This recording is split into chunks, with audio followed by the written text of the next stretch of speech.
Hey, what's going on, everyone? Hunter with Rebel Outdoors, and today we're going to be talking about what kind of recovery items I always keep with me in the truck.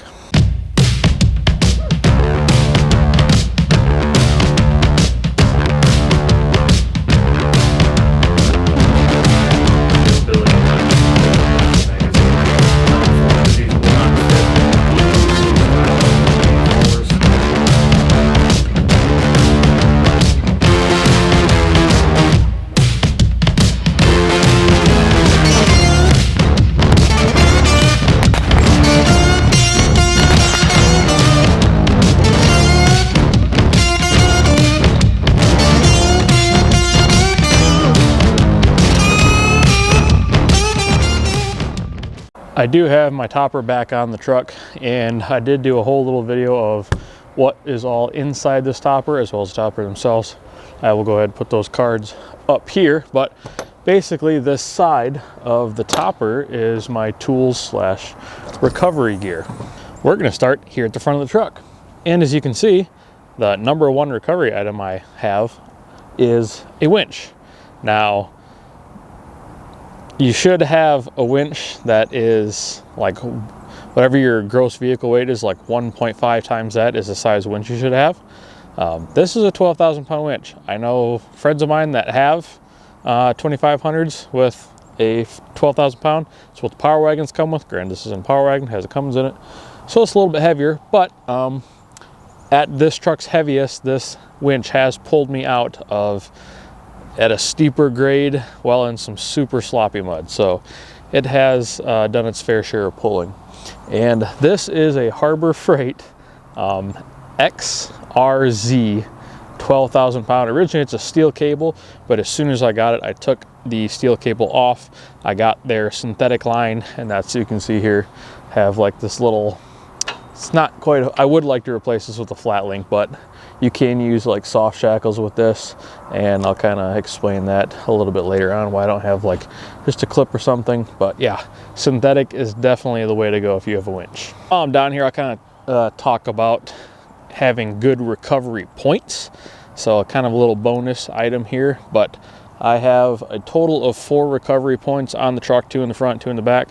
The 2 on the front are here and here on the Chassis Unlimited bumper, and the last 2 being here and over there on the rear bumper, which is a coastal off-road high clearance for the Rams. So even if you're kind of just getting started and you don't quite have a winch yet, these are a couple items that you should at least have. So if I was going to be starting out again, these are some of the items that I would pick. So these, I have 2 soft shackles, and it's kind of a theme that you'll see here. These are great because when they do, if they do break, unlike a hard shackle, they are not going to essentially become a missile. So that way, if these do break on you, they are much, much safer, which I always recommend having soft shackles instead of hard shackles, but I will explain when I get to these why I have these. But you should at least have a minimum of 2, that way you can connect like so that way you can attach like a tow rope or somebody else's winch line to your vehicle, and then to something else if need be. So these have been used. They do make different sizes for these, so just make sure again with all the recovery equipment that it's for your vehicle weight. Now, I did mention about not using or not wanting to use hard shackles. These are just a couple rough country ones, and reasons I got these is because on my rear bumper, I can't use just a soft shackle. The hole is too small and it won't work with all this big braid up here. So these essentially only go on the rear bumper if I need to get pulled out backwards. So you guys can kind of see this next item here, which is a Kinetic recovery rope. Now, these are great because they work essentially like a big rubber band. So you use the energy from like another vehicle pulling you out. These work really well in like sand and kind of softer stuff like that, mud. If you know, for whatever reason you didn't have a winch, these are really nice to have, or kind of in a quick pinch, I guess, if you didn't want to spool out your whole winch line and do all that. You can hook these up to another vehicle. I probably wouldn't do this, and like if somebody's stuck in deep mud, I probably wouldn't do that. But if it was just like sloppy mud, you're probably fine to do that. But these will kind of act as a big rubber band, and using the inertia from the first vehicle will kind of help pull you out. So if you didn't have one of these, kind of earlier when I was talking about, if you at least starting out got 2 soft shackles and then a normal kind of like tow rope, or you know, anything like that. These are not kinetic ropes, so do not use them as a kinetic rope. But you know, just for like a very simple pull out of like the dirt, they can't get the job done. They can also be used as like a winch line extension if you don't have like enough winch line, which again, the more soft shackles you can have, the better. And then this right here is a tree strap. I highly recommend using a tree strap. Always use a tree strap if you do need to winch to any kind of tree. When you're just wrapping the cable around it, those can damage the trees themselves, but also you don't want to damage the synthetic line either. So these kind of help protect the tree, and they're just a lot better to use, so make sure you use these. So this ring is essentially used for soft shackles, and I'll kind of do a basic little setup to kind of show you how it works. But this is essentially a snatch block. So basically your soft shackle will go around the outside of the circle, and then you'll use another one to set up. So for example, you could do tree strap to the snatch block, and then obviously run your winch line around this back to your vehicle to kind of double your winching power. Now these are some Auctiontrax, the extreme version. You'll see these on all kinds of overland vehicles. It's like one of those things, if you don't have one, you're not a real overlander. But enough of that nonsense. Traction motors do have their place. I find myself oftentimes, if I feel like I'm stuck, I'll just get my winch out. But I have used these along with the winch, whether I'm at like a really bad angle or in some super soupy stuff. If you have enough of these can also kind of act as like a little bit of a bridge, or if you're on like a steep kind of off camber angle, you can use these on the steeper side to kind of help level things out a lot. I've also seen people use these as leveling blocks, which I've not personally done because I typically always carry some with me, but you know, they have all kinds of multiple uses. They are advertised to be used as like a shovel, but that's probably not something I would do. Now I do want to mention, I used to carry a high lift jack. I never had to use it for any kind of recovery. The only thing I actually used a high lift jack for was helping to get my big AEV bumper off the truck. But they are very dangerous. That's why a lot of people don't like to use them.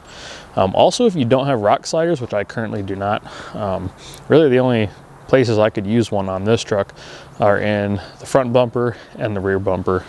But again, they're kind of very dangerous, so kind of stay away from a lot of those. There are other products such as the Pro Eagle. Harbor Freight does make Badlands jack, which is pretty much the same thing, but half the price, which I do want to get one of those. That is like an actual off-road jack. You can obviously still use the bottle jack that a lot of vehicles come with. Well, I actually do use that bottle jack still. I'll take some of my leveling blocks, put the bottle jack on top to kind of raise it up, and then I have used that to swap tires because I've had to do that a couple times. And of course, we can't forget about the trusty old shovel. On top of having multiple uses as a shovel, just simply being able to dig out if you did need to use like the traction boards or pile some dirt underneath the tire, let's say, because you've been spinning or things like that. Always have a shovel on hand. Now, kind of going into this recovery themed video, you should always be going out with friends. Depending if, let's say, you're just getting into it and you're doing some places that you don't really or not familiar with, it's always good to take a buddy. That way, either he can scout it out and he can get stuck, and then you can pull him out and then have stories about that, or vice versa. But I have been stuck before without equipment, way back in. I'll see if I can't find the picture when I had the Rebel and put it on here for you guys. But got stuck, didn't have anything, had a shovel, and it didn't work the greatest. And I had to call a friend with his Tundra to come get me out. But yeah, always make sure, for other safety reasons too, that you bring your buddies. So make sure you have adequate equipment, especially if you're going places that you've never been before. And you do know that there could be some potential mud holes, rocks, what have you. So now I'm going to kind of set some of this stuff up like I'm stuck, to kind of demonstrate how some of the stuff works. So obviously, I'd say if I was stuck here, the traction boards are pretty simple. You want to just put them at a steeper of an angle. That way your tire can kind of bite onto the traction board and shove it under, allowing you to get full traction. One thing to note, because I've done this before, is you do not want to spin your tires on traction boards, because then you will burn them out and pretty much make them useless. So best advice I have for when you're utilizing traction boards is to go in for low and just kind of help see if you can't just crawl out of it like that. But now I got the truck set up here, so I'm going to hook up like I'm stuck to this tree and kind of show you the straight line pull and then a double line pull with the equipment that I have. So here is an example of just a straight line pull. So this would be utilizing the tree strap as shown here, one of the soft shackles, and then the nice thing with this little fair lead is it's kind of its own shackle, so it acts as a really nice connecting point to soft shackle. And if you'll note here how I have this oriented, that is kind of how you want to orient your soft shackle and have like some point of contact right here at this little knob. You don't want to have that like in the middle. It doesn't matter which side it is, but just kind of have the contact. And if you have a winch, make sure you always have your winch controller, because nothing sucks more than being stuck and not having that little guy. So next we'll show you the double line pull, or utilizing the snatch block. Alright, so here we have a double line winch pull. So again, tree strap to the tree. You could anchor off of, let's say, like somebody else also. It just doesn't have to be a tree. And then same thing for the other line. If you had to pull like a friend at a weird angle, let's say his vehicle is over here, you could angle this way to kind of help pull him into different directions. Snatch block doesn't always just act as, like in this configuration, to double the pulling power of the winch line, but you can also get some weird angle stuff too, which it's also not a bad idea to have 2 tree straps and 2 snatch blocks for like some super weird angles. But again, hopefully you're going with people and you can kind of all use each other's equipment. But we have tree strap, soft shackle, the synthetic snatch block is what I'm going to call that, and then I have this anchored to the truck.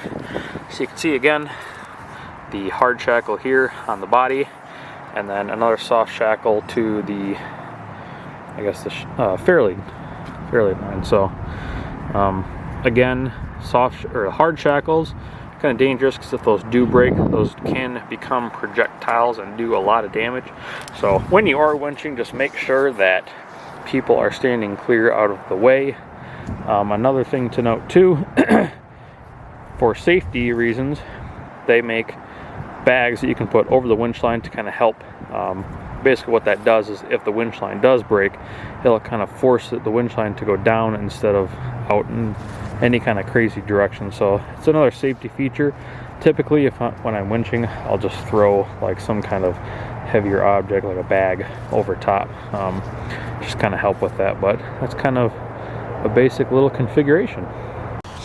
So that'll kind of wrap this little video up. Hopefully you guys learned some things, got some new ideas. Recovery gear is one of those things that if you're building an overland rig, it's always one of the things that you kind of want to get before anything else.